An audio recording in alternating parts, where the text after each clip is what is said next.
नमस्कार। उत्तराखंड की खबरों में आपका स्वागत है और मैं आपके साथ प्रिया बिस्ट। बुलेटिन की शुरुआत करेंगे इस वक्त की बड़ी खबर के साथ। उत्तराखंड में आज बदलेगा मौसम का मिजाज। पहाड़ों में बारिश बर्फबारी के आसार नजर आ रहे हैं। मैदानी इलाकों में घने कोहरे का अलर्ट जारी किया गया है। उत्तराखंड में एक बार फिर से मौसम के बदलने का अनुमान लगाया जा रहा है। पहाड़ों में बर्फबारी और बारिश देखने को मिल सकती है।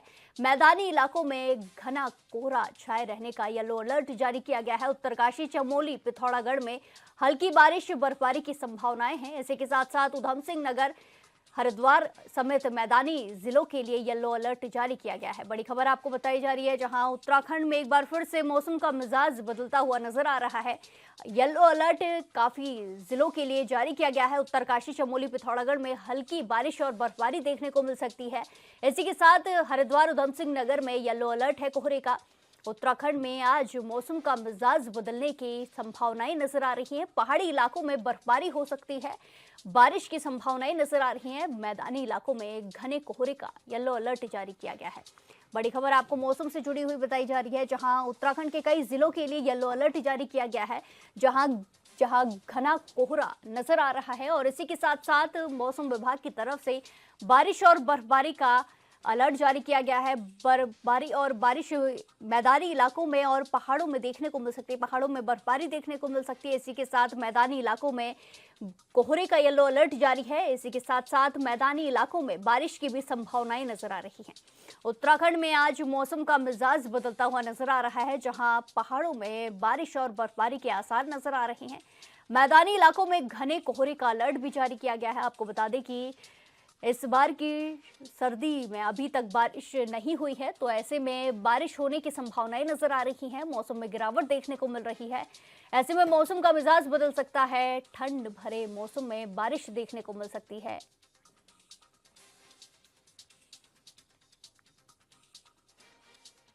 इस खबर पर ज्यादा जानकारी के साथ सीधे जुड़ेंगे हमारे संवाददाता योगेश आर्य से। योगेश, मौसम का मिजाज उत्तराखंड में बदलने वाला है। काफी समय से बारिश के आसार देखने को मिल रहे हैं, क्या कुछ देखने को मिल सकता है? हाँ देखिए प्रिया, उत्तराखंड में मौसम का मिजाज जो है आज बदलने वाला है। जिस तरह का अनुमान जो है मौसम विज्ञान केंद्र की ओर से लगाया जा रहा है, ऐसे में उनके अनुमान के तौर पर अगर देखा जाए तो चाहे चमोली की बात हो, चाहे पिथौरागढ़ की बात हो, चाहे उत्तरकाशी की बात हो, इन जिलों में हल्की बारिश और बर्फबारी के जो आसार है वो बनते हुए दिखाई दे रहे हैं। मौसम विभाग ने इसको लेकर के पूरी तरह से अलर्ट भी जारी कर दिया है। इसके अलावा अगर मैदानी इलाकों की हम बात कर लें तो हरिद्वार की बात हो, चाहे उधम सिंह नगर की बात हो, देहरादून की बात हो, तो इस मैदानी इलाकों में जो है कोहरा छाने की जो है संभावनाएं व्यक्त की गई हैं। और इसी तरह देखा जाए तो अभी तक अगर ठंड के देखा जाए तो ठंड में अभी तक कोई बरसात देखने को नहीं मिली और पहली बरसात जो है वो देखने को मिल सकती है। इस तरह की संभावनाएं जो है वो व्यक्त की जा रही हैं।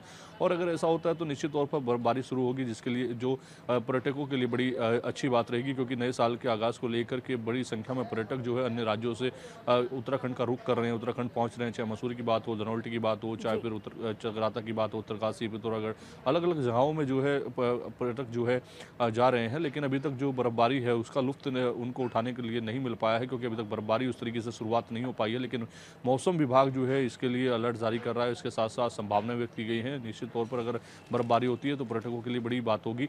और साथ साथ जो है अगर डॉक्टरी लिहाज के तौर पर देखा जाए तो जो बीमारी है जो सूखी ठंड से पनपती है उससे भी थोड़ी राहत मिलने की संभावनाएं जो है वो बनती हुई नजर आएंगी। तो अगर देखा जाए यहाँ पर बीते दिनों देहरादून का AQI 300 के पार पहुंचा था और जो लोग हैं उन्होंने बताया था कि जो मौसम विज्ञान की तरफ से जो इसकी जानकारी रखते हैं, उन्होंने जानकारी साझा की थी कि अगर बारिश होती है तो AQI की जो परेशानी देखने को मिल रही है उसका समाधान होगा।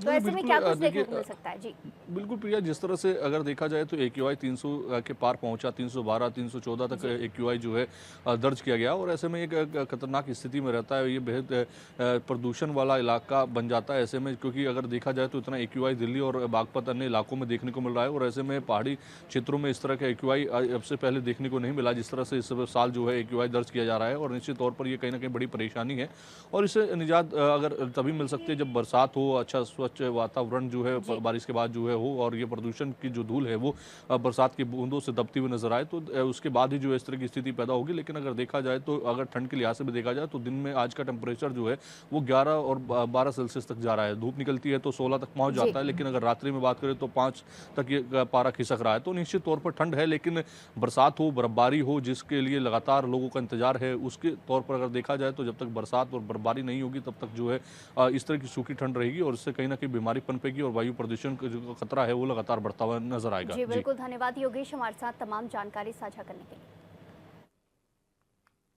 इसी के साथ साथ खबरों में आगे बढ़ते हैं और इस वक्त की बड़ी खबर चमोली से सामने आ रही है, जहां चमोली में एक बड़ा टनल हादसा देखने को मिला है। टीडीएचडीसी की निर्माणाधीन टनल में 2 लोको ट्रेन टकरा गई है। हादसे में 60 मजदूर घायल हुए। इसी के साथ ट्रेन में 109 लोग सवार थे, जिसमें से 60 मजदूर घायल हुए हैं। चमोली में ये टनल हादसा देखने को मिला है, जहां टीएचडीसी की निर्माणाधीन टनल में 2 लोको ट्रेन आपस में टकरा गई और इस हादसे में 60 मजदूर घायल हुए हैं। आपको बता दें कि ट्रेन में 109 लोग मौजूद थे, जिसमें से 60 जो मजदूर हैं वो घायल हुए हैं। चमोली से ये बड़ी खबर आपको बताई जा रही है, जहां एक भीषण सड़क टनल हादसा देखने को मिला है, जहां एक निर्माणाधीन टनल में 2 लोको ट्रेन आपस में टकरा गई और इस हादसे में 60 मजदूर घायल बताए जा रहे हैं। और इसी के साथ साथ आपको बता दें कि ट्रेनों में 109 लोग सवार थे, जिनमें से 60 मजदूर घायल बताए जा रहे हैं।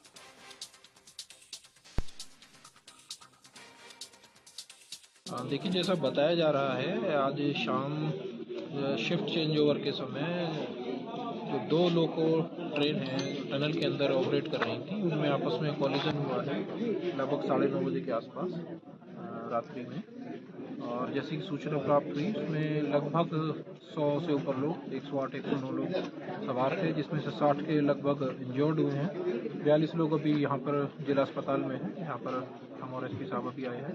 17 लोग विवेकानंद अस्पताल पीपलकोटी में हैं और सभी सामान्य रूप से इंजर्ड हैं। कुछ लोगों की फ्रैक्चर वाली इंजरी है, बाकी परीक्षण सी वो साफ स्तर से किया जा रहा है, और यदि कोई क्रिटिकल पेशेंट होगा तो उनको शिफ्टिंग की कार्रवाई भी की जाएगी।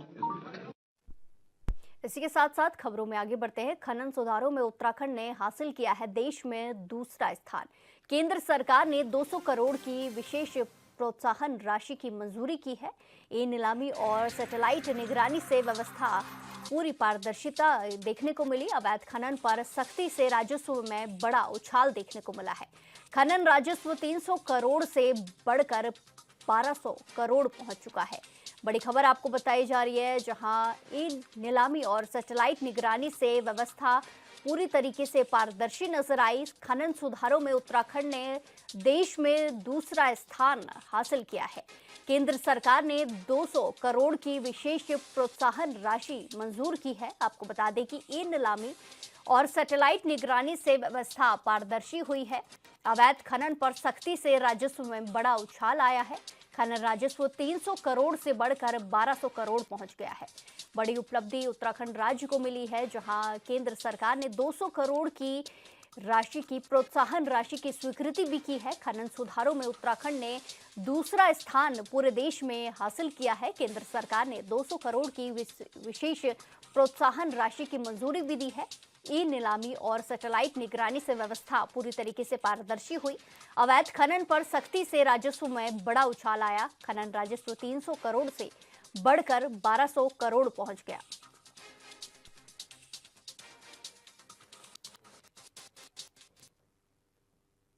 इसी के साथ खबरों में आगे बढ़ते हैं। वायु प्रदूषण नियंत्रण पर मुख्य सचिव आनंद बर्धन ने बैठक की। एनसीएपी की छठी बैठक में मुख्य सचिव ने वायु गुणवत्ता सुधार पर समीक्षा की, जिसमें उन्होंने देहरादून, ऋषिकेश और काशीपुर की प्रगति रिपोर्ट ली और वायु प्रदूषण पर नियंत्रण के लिए सभी विभागों को सख्त निर्देश जारी किए। मुख्य सचिव ने स्वीकृत कार्य योजनाओं के अनुसार समयबद्ध क्रियान्वयन पर जोर दिया। इसके अलावा उन्होंने जन जागरूकता और वृक्षारोपण अभियान तेज करने के भी निर्देश दिए हैं।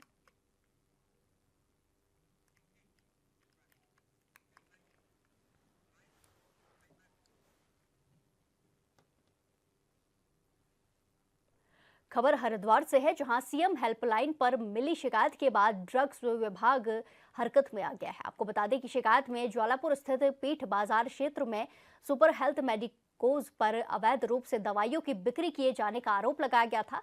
वहीं शिकायत को गंभीरता से लेते हुए drug inspector Harish Singh team के साथ मौके पर पहुंचे और मेडिकल स्टोर की गहन जांच की गई। और जांच के दौरान ड्रग इंस्पेक्टर ने मेडिकल संचालक से दवाइयों के क्रय विक्रय से संबंधित आवश्यक दस्तावेज मांगे, जिन्हें वो प्रस्तुत नहीं कर सका। इसके अलावा मेडिकल स्टोर से कुछ नशीली और प्रतिबंधित दवाइयां भी बरामद हुई हैं। साथ ही ड्रग विभाग की टीम ने स्थानीय पुलिस को मौके पर बुलाया और मेडिकल स्टोर को सील किया गया। विभाग का कहना है कि आगे भी सीएम हेल्पलाइन पर मिलने वाली शिकायतों पर इसी तरह सख्त कार्रवाई जारी रहेगी।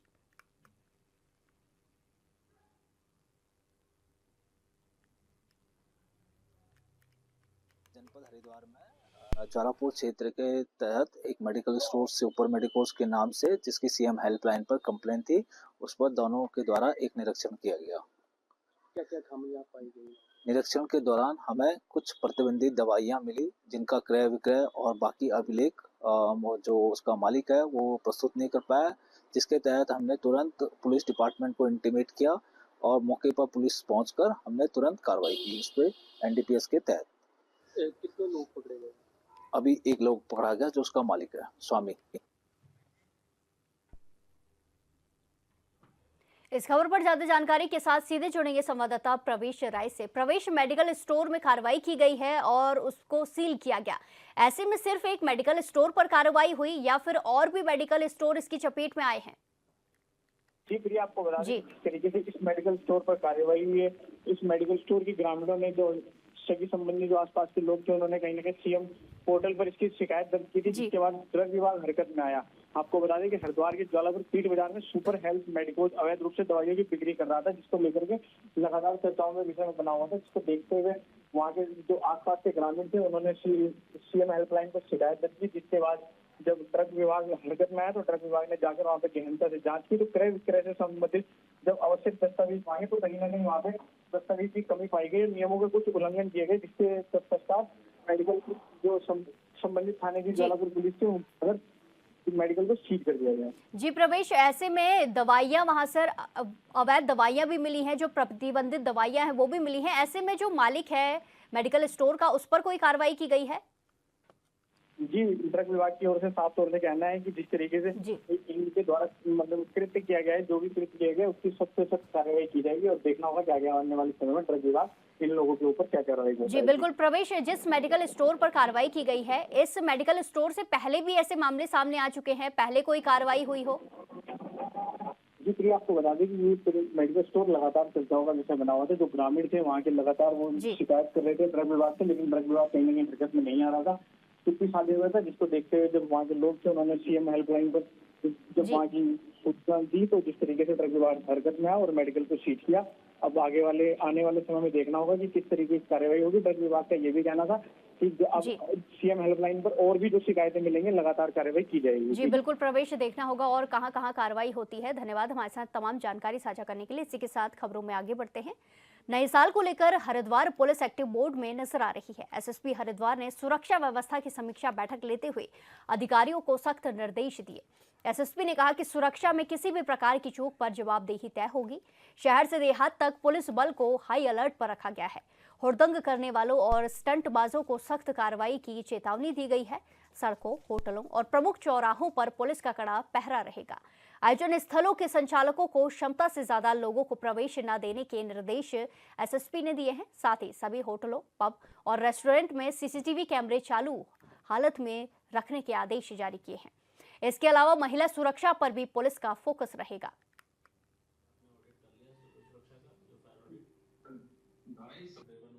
आगामी नववर्ष के इस उपलक्ष्य में मैं सभी को बहुत बहुत बधाई देता हूं और आज इसी के संबंध में हमारे जो ट्रैफिक मैनेजमेंट है और क्राउड कंट्रोल को लेके एक विस्तृत मीटिंग ली गई थी, जिसमें सभी थाना प्रभारियों को कल होने वाले नववर्ष की पूर्व संध्या में जो कार्यक्रम होने हैं और जो लोगों का आवागमन होना है वो सुचारू रूप से और निर्बाध रूप से चलता रहे, इसको लेकर हमारी जो ड्यूटियां हैं वो प्रॉपर टाइम से खड़ी हो जाएं। किसी प्रकार की कोई भी हुड़दंग या इस प्रकार की समस्या ना सामने आए, ऐसे में अपेक्षा के साथ सभी थाना प्रभारियों को बताया गया है। मैं उम्मीद करता हूँ नववर्ष हरिद्वार में हम लोग एक्सीडेंट फ्री कल का दिन लेके जाएं, ताकि नववर्ष में सभी के घर में जो खुशियाँ हैं वो अच्छे तरीके से मनाई जा सके। बहुत बहुत धन्यवाद। हरिद्वार में शीतलहर का असर देखा जा रहा है। बढ़ती ठंड के चलते जनजीवन प्रभावित हो रहा है। लगातार दूसरे दिन भी स्कूलों के बंद रखने के आदेश जारी किए गए हैं। प्रभारी जिलाधिकारी डॉक्टर ललित नारायण मिश्र ने 31 दिसंबर को भी जिले के सभी स्कूल और आंगनबाड़ी केंद्र बंद रखने का फैसला लिया। कक्षा 1 से 12 तक के छात्र छात्राओं के लिए घोषित अवकाश किया गया है। आदेश में शासकीय और अशासकीय दोनों संस्थान शामिल हैं। प्रशासन ने ये कदम बच्चों के स्वास्थ्य सुरक्षा के मद्देनजर उठाया है। वहीं मौसम विभाग ने अगले 5 दिनों के लिए शीतलहर और घने कोहरे की चेतावनी दी है।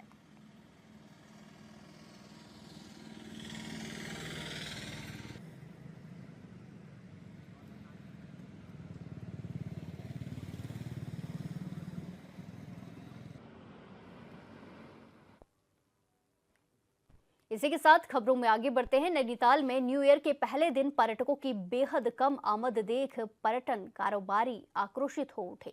उन्होंने पर्यटकों की कम आमद का जिम्मेदार बॉर्डर और एंट्री पॉइंट पर तैनात पुलिस बल को ठहराया है।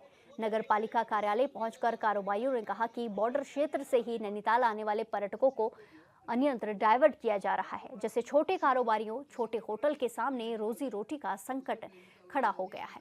उन्होंने पुलिस की कार्य प्रणाली पर में बदलाव नहीं होने पर सड़क पर धरना प्रदर्शन की चेतावनी दी। कारोबारियों ने पालिका अध्यक्ष से उच्च स्तर पर उनकी बात रखने की मांग की है। वहीं सीओ ने मौके पर पहुंचकर बॉर्डर क्षेत्रों में वाहनों को डाइवर्ट न करने और एंट्री पॉइंट पर वाहनों को न रोकने का आश्वासन दिया है।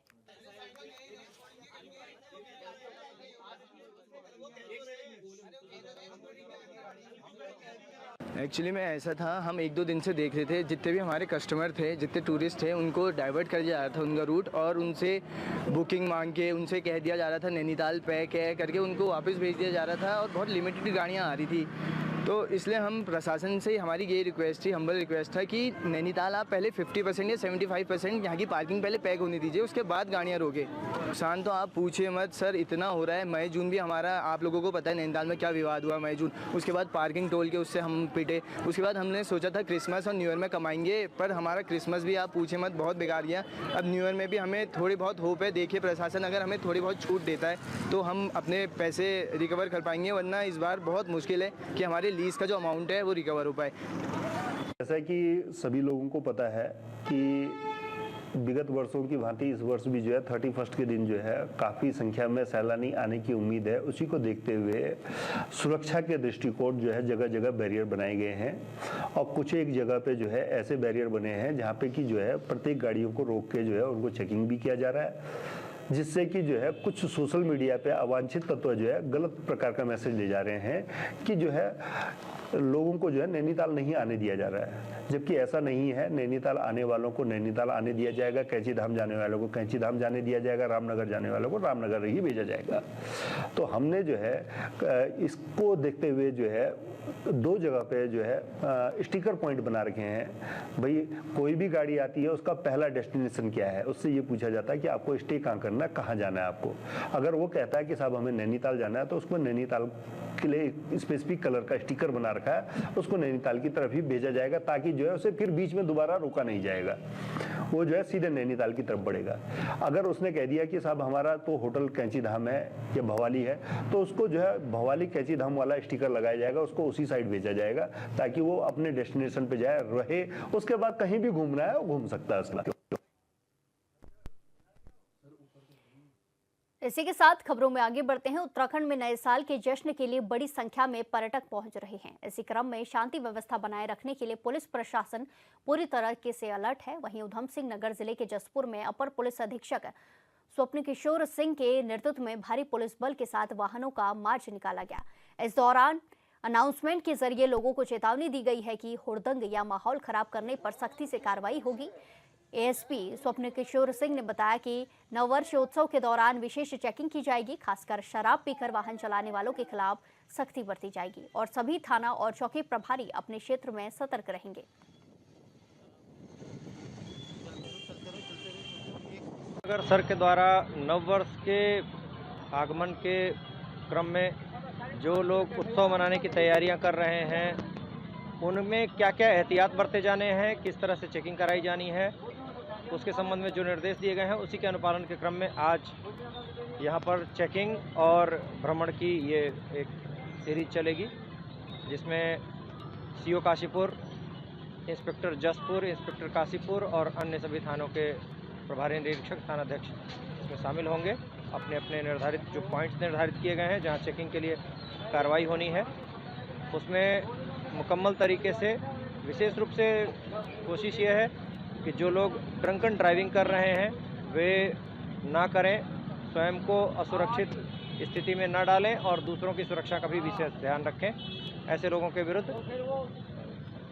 ब्रीथ एनालाइजर से, अल्कोमीटर से चेकिंग कराई जाएगी और अग्रिम कार्रवाई अमल में लाई जाएगी। हरिद्वार के ज्वालापुर में जन्मदिन से पहले युवक का शव मिलने से हड़कंप मच गया। बताया गया कि युवक संदिग्ध परिस्थितियों में लापता हो गया था। परिवार ने खोजबीन शुरू की और पुलिस को सूचना दी। इसी के चलते देर शाम नहर किनारे संदिग्ध हालत में शव मिला। मृतक के शव को पोस्टमार्टम के लिए भेजकर पुलिस ने जांच पड़ताल शुरू कर दी है। वहीं परिजनों ने थाने पहुंचकर पुलिस पर कार्रवाई न करने का आरोप लगाया है। परिजनों ने युवक की हत्या कर शव फेंके जाने का आरोप लगाया है।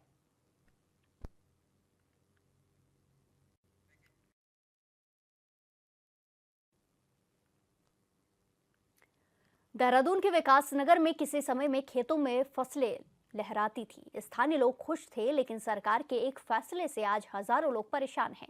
आरोप है कि शिकायत सुनने वाला भी कोई नहीं है। कई बार शिकायत की गई है, लेकिन जांच के नाम पर सिर्फ खानापूर्ति की गई है। क्या है पूरा मामला, रिपोर्ट देखिए।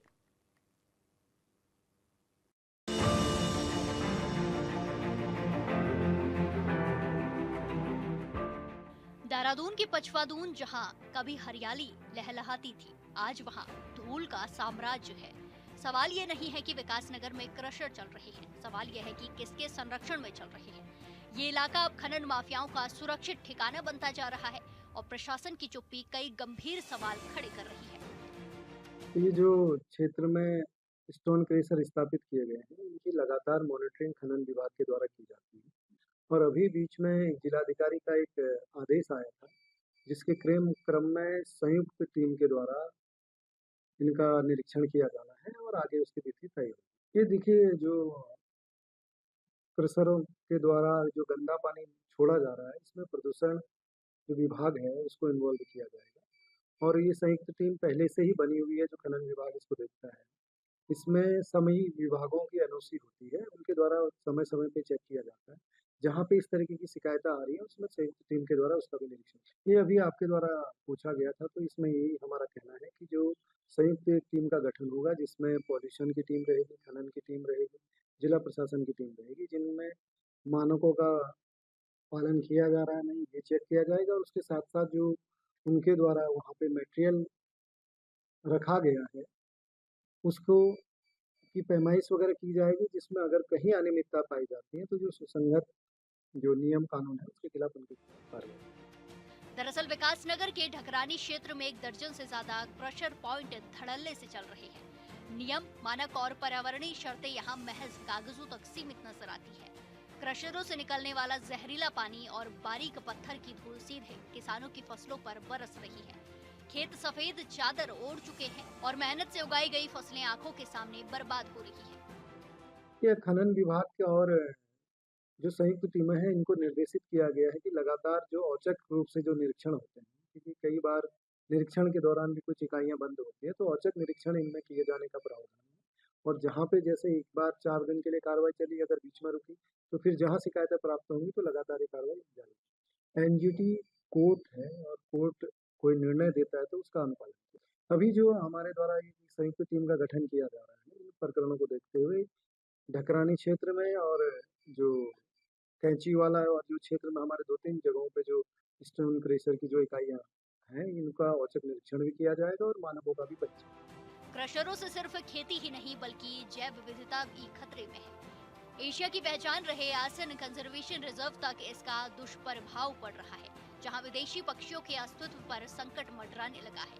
बड़ा सवाल यह है कि क्या पर्यावरणीय मंजूरियों की शर्तें सिर्फ फाइलों में पूरी की गई हैं, जांच में ये भी सामने आया है कि कई क्रशर परिसरों में नियमों को ताक पर रखकर खनन सामग्री का अवैध भंडारण किया जाता है।